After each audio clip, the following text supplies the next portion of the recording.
What's going on, everybody? Welcome to another edition of Acts of Creation. And in this week's lesson, we're going to talk triads and exploring and learning your fretboard. Now, I constantly hear guitar players and my students lamenting that they don't know the fretboard.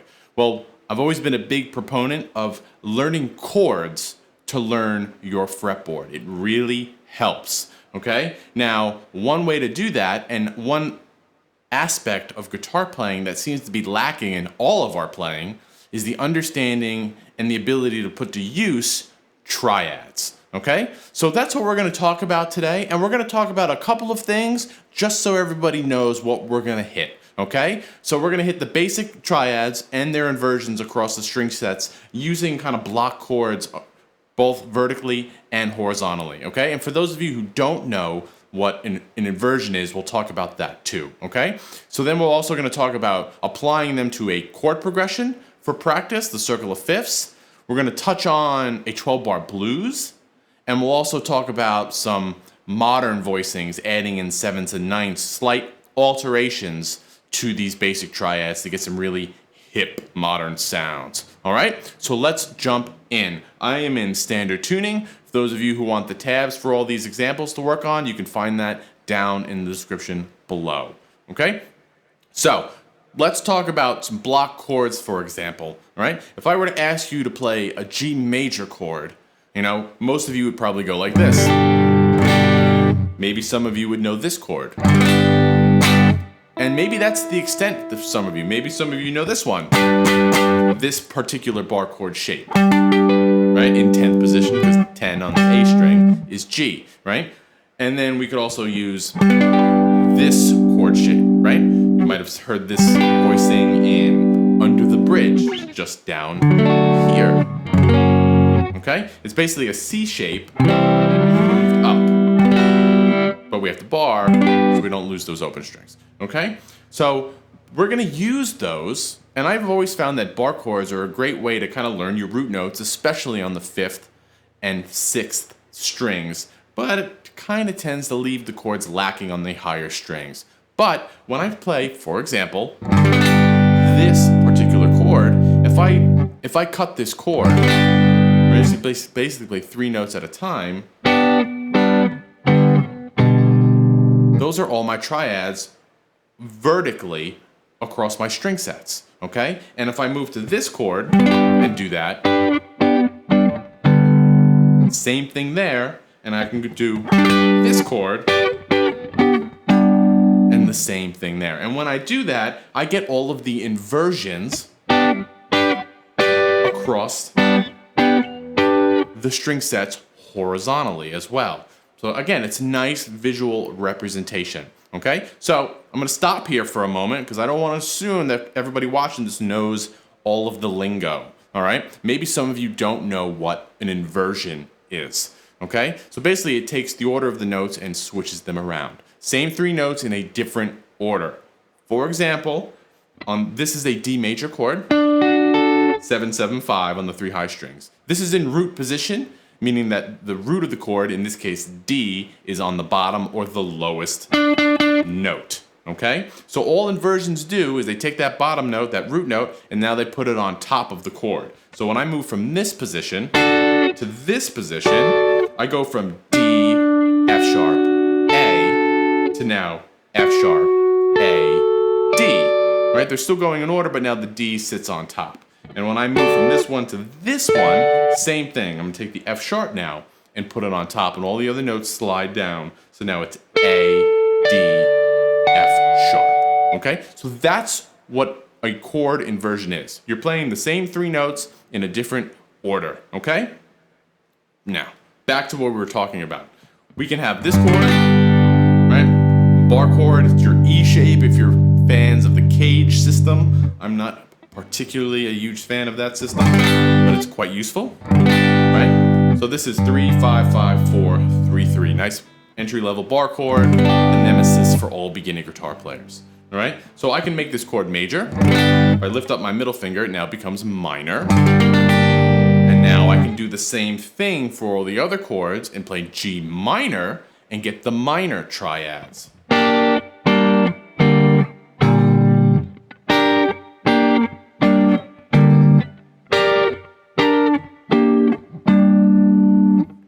right? Makes sense? So I'm not gonna go and specify every single one of those shapes. They'll be down in the tabs, and you can easily search for all those across the interwebs to get all of those shapes, all right? But I will talk about the bar chords, right? So we have 3, 5, 5, 4, 3, 3. This one, if I lift up my finger, it's now minor, I'm sorry. All right, and again, you just go outline those chords. So this shape seems a little daunting at first, but it's actually quite common and not too difficult, and it makes for a great kind of sweep arpeggio shape. Maybe you're familiar with it. But this chord is 10, 9, 7, 8, 7, right? The root note is on the 5th string, and I'm kind of playing behind the root note, whereas as opposed to this G major, which is your A shape, right? You're kind of playing in front of the root note. Okay? So the chords are that outline there, right? So that's really nice. And then we go here, and then you have this.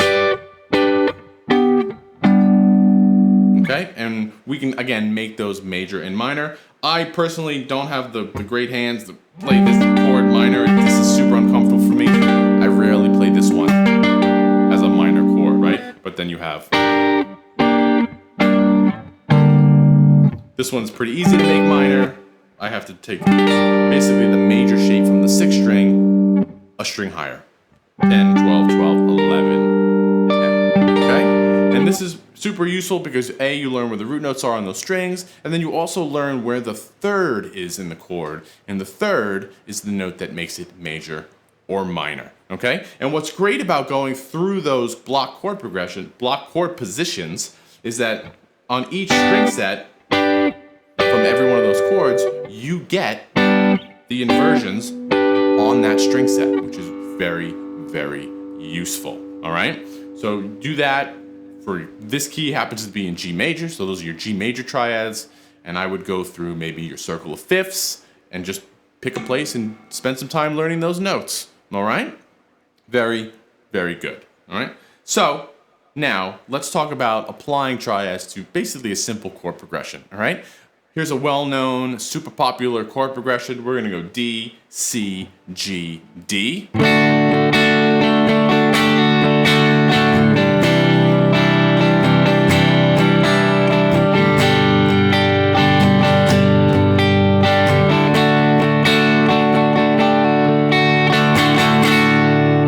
Very common, maybe you recognize that classic rock song, but we're not here to do that. But you can take a chord progression like that, or any simple chord progression, and then practice your triads horizontally, right? And what do I mean by that? So I'm gonna take a string set, and when I say string set, I mean the 3 strings that make up that triad, right? So you're either on 1, 2, 3, or 2, 3, 4, or 3, 4, 5, or 4, 5, 6. Okay, so I'm gonna stick with the first 3 strings for this example, all right? So we went D, C, G, back to D, right? So I can take all my D triads and go up and down. And then go to a C chord.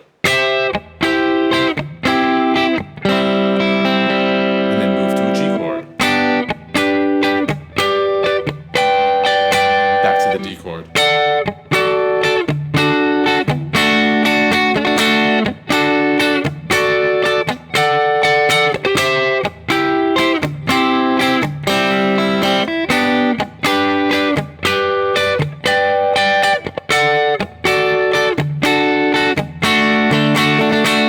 Really useful practice tool, right? You kind of visualize horizontally, right?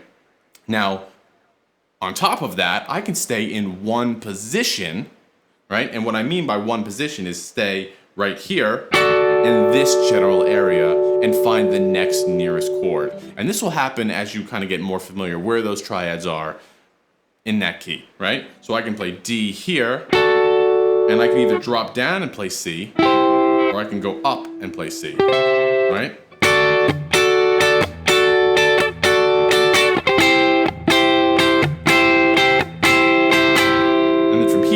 to try to find my next nearest G chord, and that could be right here.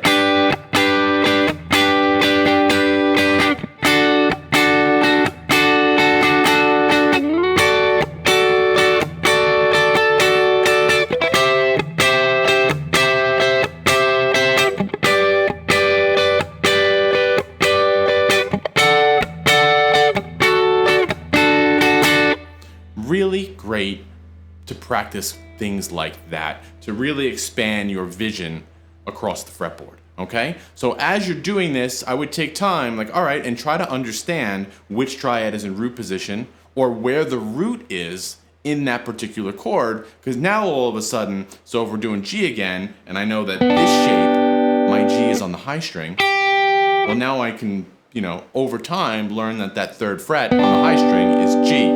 When I play this one, the root note is on the second string. So again, over time, I can realize that, oh, 8th fret on the B string, that's G, right? I know that this, now you start recognizing chords and where they are. And then the same thing for this one. I know that my root note is on the G string, so I know that the 12th fret on the G string is G. And you should know that anyway, because the 12th fret is the same as open. All right?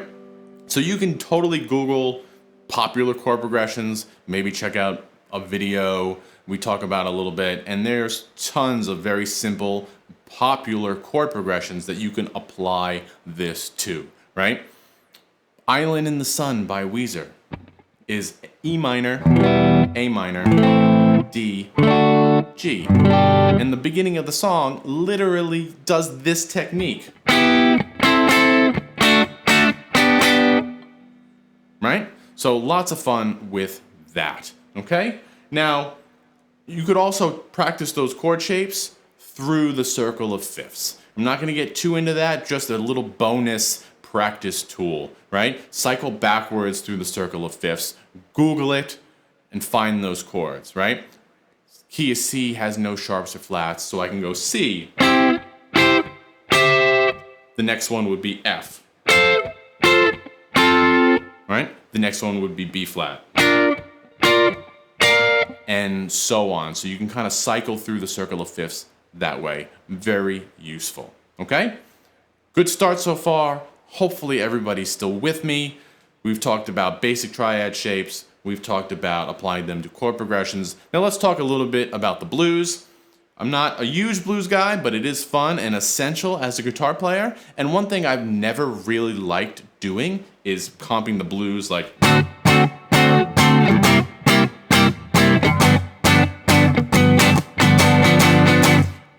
I don't really like to do that, but I am more of a kind of a funk guy, deep down, hidden inside. So I like the funky blues. And one thing we can do is we can take these triads and change one note in them, right? So for example, I can take this one, I can take my root note, and I can drop that down a whole step. Now I have a little diminished triad, but that's really the upper notes of that 1-7 or the G7 chord in this example. Does that make sense? Hopefully. So I can do that here. Right, now I get a nice sweet kind of tense, crunchy kind of feel. All right, that's moving the root note. I can also move the fifth up, right? Now we're treading in the territory where we kind of have to know our intervals in the notes. But if I take this one and I take my fifth, the D, the note that's 5 notes away from the root note, and I put it up a minor third, which on the guitar is 4 frets, and play that note, this note is now the 7th of the 7 chord. And I get this nice crunchy little chord as well, which is really nice. And again, I can do that for all of those triad shapes, right? And now I can sit here and go.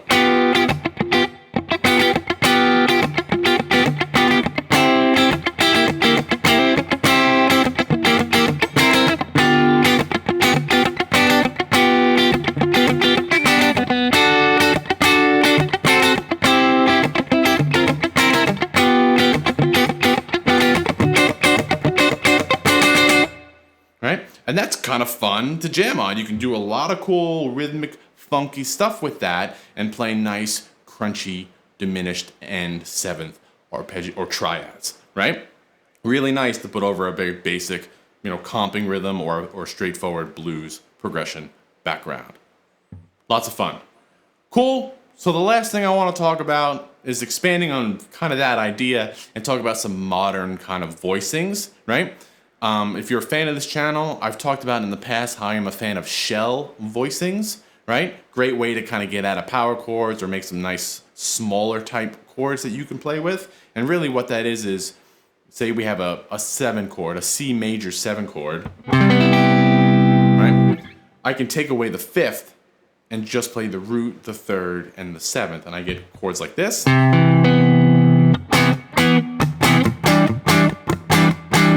Which is really nice and very useful. So we can apply that same idea to, say, triads, right? So we're gonna change keys. Let's go to the key of E major, very fun and common guitar key, right? Sounds great. So we have E major triads here. Right? 2-1 open, 6-4-5, 9-9-9. Anybody's a fan of Crazy Train, you've seen these kind of triads on this string set. Right? So they're used all over the place, right? So again, playing off the idea of what we talked about with the dominant chords, I can take my 5th in this position, it's my open string. Now instead of 4 frets, it's 5 because I want a major 7, not the flat 7, okay? Which is half step below the root note. So I get this chord,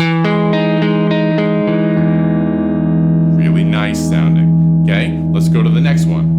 I'm gonna take, here's my 3rd, my 5th, and my root note. So this one, very nice sound indeed. Now I can take this one. My 5th is here on this string. That was a little bit of a stretch.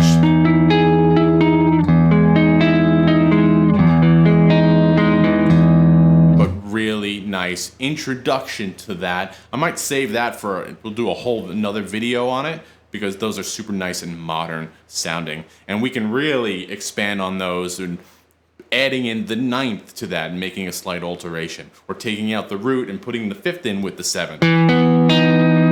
Really nice. Lots of really modern, hip sounding voicings. All right?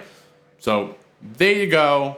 Learn your damn triads. It'll really help you expand your fretboard vision, okay? Down in the whatever below, you can find a link for the tabs. And as always, let me know what you come up with. So until then, I'll see you next time. Thanks a lot.